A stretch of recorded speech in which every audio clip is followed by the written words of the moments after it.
Bon, Margot, faut que tu me racontes un objet qui dit quelque chose de l'écriture, de la littérature, de la lecture pour toi. J'ai ramené ma collection de marque-pages que j'ai amassée depuis que j'ai commencé à lire, que j'adapte en fonction de la couverture du livre. J'aime bien après me replonger dans l'histoire de chaque marque-page. Ouais. Il y a même Stéphane que j'avais au sein du livre. Alors moi j'en ai pris plusieurs.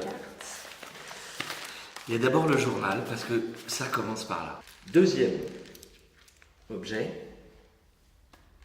une dent de requin. Une dent de requin. Ouais. Tu peux? Bien sûr. C'est une dent de requin préhistorique en l'occurrence. Les requins, c'est ce qui me terrifie le plus au monde. J'ai vu à 8 ans Les Dents de la Mer, j'étais beaucoup trop jeune. Et depuis, chaque fois que je me baigne, j'ai la trouille, même dans une piscine. Je pense à un requin instantanément. Et il se trouve que j'écris avec la peur de mes personnages, comme l'un des moteurs principaux. Et puis, allez, on va pas voir la marque, des clés de bagnole. Pourquoi? Parce qu'il me semble que c'est au final la meilleure métaphore de ce qu'est l'écriture. La voiture. Moi, à un moment, j'ai décidé quel personnage j'allais accompagner.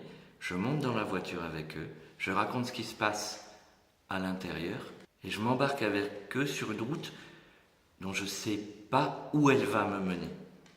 Voilà.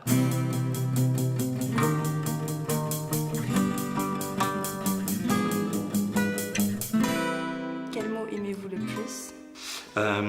C'est la peau. La peau. La peau. Je trouve que c'est un mot extrêmement plein de sens. Aussi bien la peau à toucher, la peau à frôler, mais aussi sauver sa peau. J'adore ce mot. Ça veut dire à la fois notre rapport au monde, notre rapport aux autres, notre rapport amoureux, mais aussi notre vie, notre existence. Et j'adore ce tout petit mot. Comment naissent vos histoires?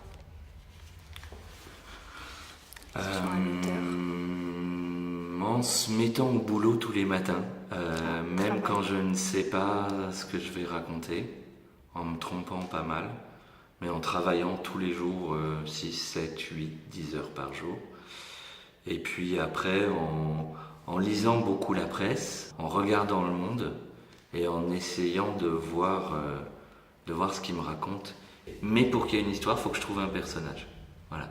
Il faut qu'il y ait un personnage qui m'embarque. J'ai parfois eu des romans qui avaient un chouette scénario, tout était prêt, l'éditeur était prêt à faire le livre, etc. Et j'ai jamais trouvé mon personnage. Et toi, tu écris? Je tiens un journal de bord où j'écris régulièrement tout ce qui se passe dans ma vie. Et quand tu écris ton journal, c'est quoi ton moteur? J'ai peur de ma mémoire en fait. D'accord, c'est une façon de se souvenir, l'écriture. Ouais. Et j'ai pas tendance à prendre des photos. Ouais. Du coup, c'est mes photos personnelles, de mon point de vue. Moi, j'ai une théorie qu'on pense toujours à quelqu'un qui pourrait tomber dessus et qu'on l'écrit toujours dans la perspective que quelqu'un... Je sais que moi, j'ai trouvé les journaux intimes de ma mère. Ouais. Et j'ai adoré les lire. Du coup, peut-être les faire lire un jour à mes enfants. Parce que du coup, j'ai découvert ma mère à mon âge. Et c'était vraiment... Oh, c'est joli ça. Je l'ai fait à son insu. C'est pardonné, elle est au courant. Non, pas encore. Mais Bon, bon. voilà, c'est fait.